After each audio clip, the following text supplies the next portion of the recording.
السلام علیکم. آج کا موسٹ امپورٹنٹ کوشچن ہے how we can celebrate 12th Rabi ul-Awwal in the best way. ہم 12 ربیع الاول کا دن بہترین طریقے سے کیسے منا سکتے ہیں؟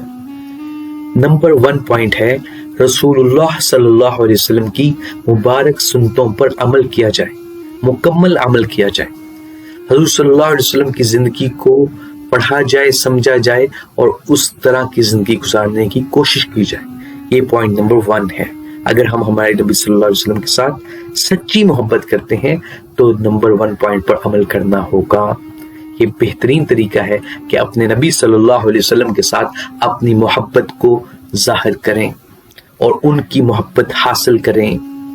پوائنٹ نمبر 2 ہے قرآن کریم اور احادیث مبارکہ کو پڑھا جائے، سمجھا جائے اور عمل کیا جائے.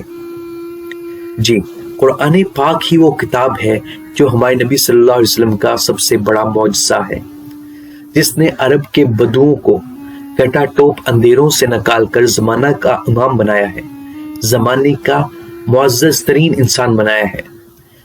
علامہ اقبال رحمۃ اللہ علیہ کا شعر ہے، وہ زمانے میں معزز تھے مسلمان ہو کر اور تم خوار ہوئے ہو تارک قرآن ہو کر، اور تم خوار ہوئے تارک قرآن ہو کر.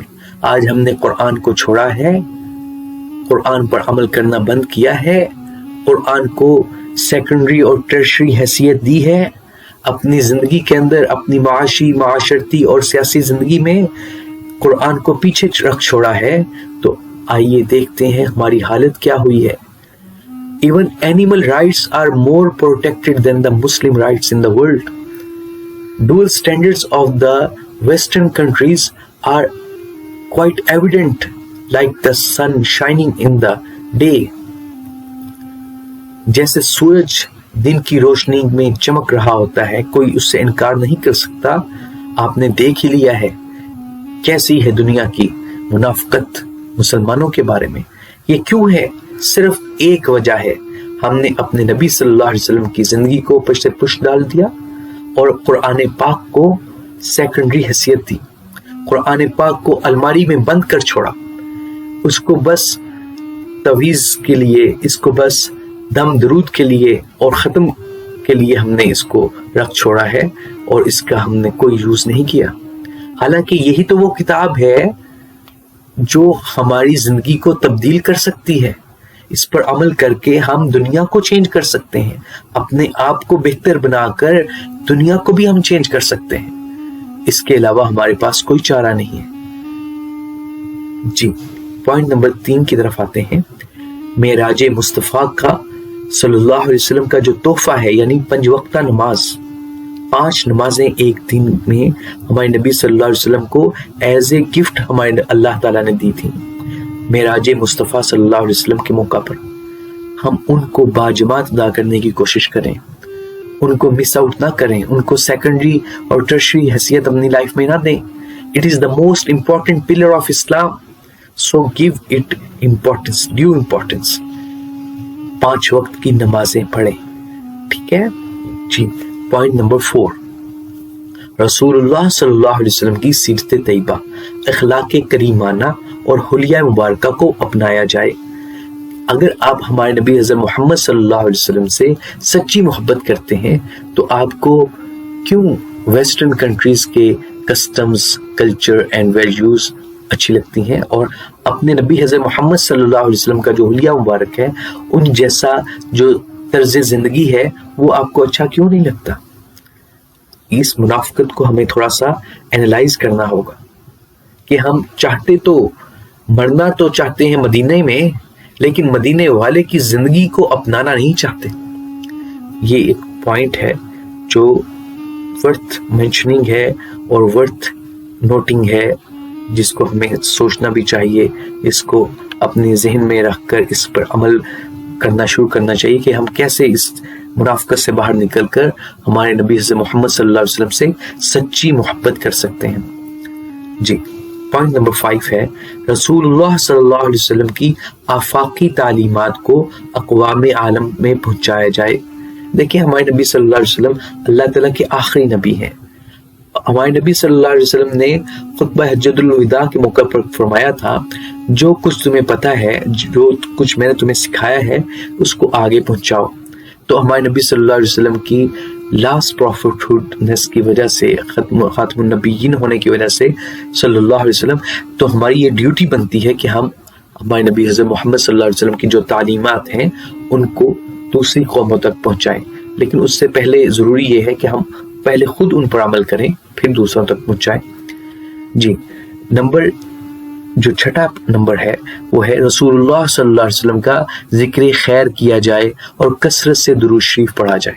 जी, दुरूद शरीफ जो सबसे ज़्यादा मकबूल तरीन इबादत है, जिसको हमारे नबी सल्लल्लाहु अलैहि वसल्लम ने रिकमेंड किया है, हमें चाहिए कि अपने दिन का चाहे 5 मिनट, 10 मिनट, 15 मिनट स्पेसिफाई करें और अपने नबी हज़रत मोहम्मद सल्लल्लाहु अलैहि वसल्लम पर पूरे ध्यान से दुरूद शरीफ पढ़ें।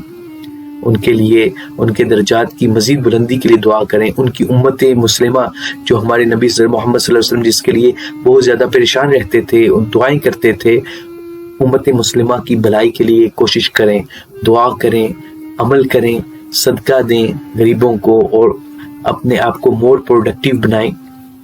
जी, सेकंड लास्ट पॉइंट है रोज़ा रसूल सल्लल्लाहु अलैहि वसल्लम की ज़ियारत का मुश्ताक रहा जाए और आप सल्लल्लाहु अलैहि वसल्लम की शिफाअत का तलबगार रहा जाए। उम्रा करने की कोशिश की जाए, हज करने की कोशिश की जाए। जी, द लास्ट पॉइंट इज कुरान और सुन्नत के निज़ाम को अपने आप पर, अहले खाना पर और मुल्क व मिल्लत में नाफिज करने की कोशिश की जाए, क्योंकि यही है हमारे नबी हज़रत मोहम्मद सल्लल्लाहु अलैहि वसल्लम से सच्ची और पक्की मोहब्बत। लाइटें लगाकर और महफिलें सजाकर, दैट इज़ गुड कि हम लाइटें लगाएं, दैट इज़ गुड दैट कि हम महफिलें सजाएं, but this is the promoted situation. हम तो पहली सिचुएशन, पहली स्टेज पर फंसे हुए हैं कि हमें अपने नबी हज़रत मोहम्मद सल्लल्लाहु अलैहि वसल्लम की ज़िंदगी का पता ही नहीं है कि हमारे नबी सल्लल्लाहु अलैहि वसल्लम ने कैसे ज़िंदगी गुजारी थी। हमें कुरान पाक बस बचपन में पढ़ लिया था एक दफ़ा, हमें कुरान पाक का ही नहीं पता कि इसके अंदर लिखा क्या हुआ है।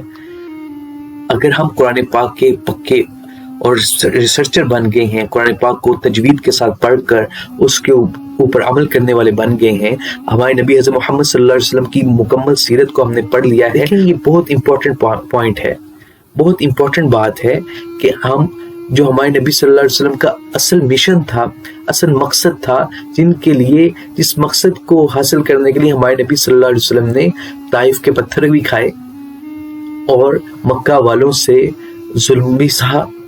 इवन कि एक दफा हमारे नबी सल्लल्लाहु अलैहि वसल्लम खाना काबा के पास नमाज पढ़ रहे थे, काफिरों ने ऊंट की ओजड़ी बहुत बदबूदार और भारी हमारे नबी सल्लल्लाहु अलैहि वसल्लम के ऊपर रख दी। हमारे नबी सल्लल्लाहु अलैहि वसल्लम को कैसे नहीं सताया गया इस मिशन के बारे में, क्यों इसका, ताकि हमारे नबी सल्लल्लाहु अलैहि वसल्लम इस गोल को, इस मकसद को छोड़ दें। तो अगर हम अपना मकसद अपने नबी सल्लल्लाहु अलैहि वसल्लम के मकसद के मुताबिक कर लेते हैं तो यही सबसे सच्ची और पक्की मोहब्बत है अपने नबी हज़रत मोहम्मद सल्लल्लाहु अलैहि वसल्लम से। लाइटें लगाना, महफिलें सजाकर बैठ जाना और नमाजें कज़ा कर देना, ये कहीं की मोहब्बत नहीं है, ये धोखा है शैतान का। आप पहले कुरान पाक को सीखें, उस पर अमल करें, हुजूर सल्लल्लाहु अलैहि वसल्लम की ज़िंदगी को सीखें, वैसे बनने की कोशिश करें, हुजूर सल्लल्लाहु अलैहि वसल्लम की सुन्नतों पर मुकम्मल अमल करें। उसके बाद आप खुशी के तौर पर कि जी हमने जैसे हमारे नबी सल्लल्लाहु अलैहि वसल्लम फरमाया था वैसे हमने करना शुरू कर दिया है, और अब हम नेक्स्ट प्रमोटेड जो स्टेज है उसके अंदर हम जाएं और महफिलें सजाएं, लाइटें लगाएं। तो डेट इज लॉजिकल पॉइंट कि हम बात समझ में आती है कि ये होना चाहिए, लाइटें भी लगनी चाहिए,